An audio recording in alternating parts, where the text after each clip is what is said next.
Champ magnétique créé par une spire circulaire, remarque. Alors, imaginez que j'ai la spire circulaire suivante. Elle est parcourue par un courant I dirigé de cette façon.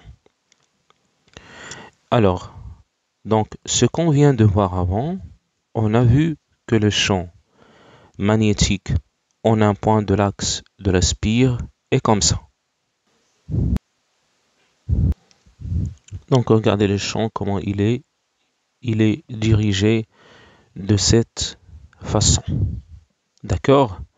Alors maintenant, si je veux le champ en un point M' qui se trouve ici, il sera dirigé comment? Eh bien, il va avoir le même sens que celui-là. Parce que ici on parle du champ magnétique, ça c'est un courant. Il suffit juste de suivre la règle du tire-bouchon ici afin de trouver le sens de B. C'est-à-dire, imaginez que vous ouvrez une bouteille, vous ouvrez de cette façon, donc le champ il monte. Donc ici, si j'ai un point que j'appelle ici M',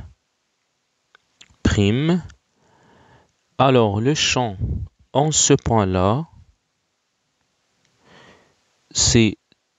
il est tout simplement comme ça. Donc il est comme ça.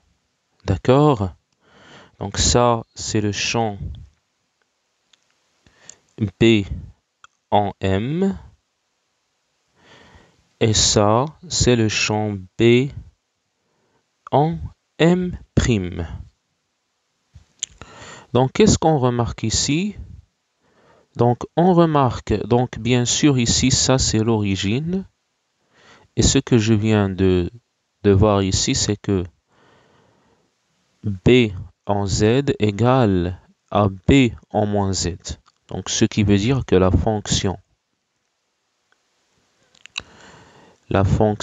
B de Z est paire. Cela veut dire que B de Z est égal à B de moins Z et pas moins B de Z.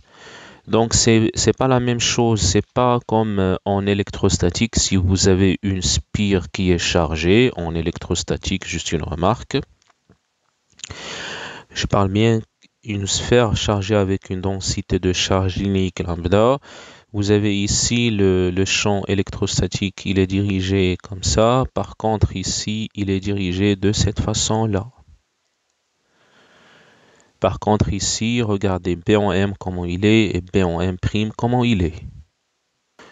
Maintenant, je vais représenter une autre spire, mais si j'ai le courant de sens inverse à celui-là. Regardez. Maintenant, imaginez si le courant I a ce sens. Donc là, on va essayer de donner le champ créé, bon, pas juste le sens du champ en un point ici et en un point ici. Alors, regardez. Puisque donc je n'ai qu'à utiliser la règle du tire-bouchon. Donc si je dirige, imaginez que je veux fermer une bouteille. Prenez une bouteille, et bien, si vous faites tourner le bouchon vers ce sens, la bouteille se ferme.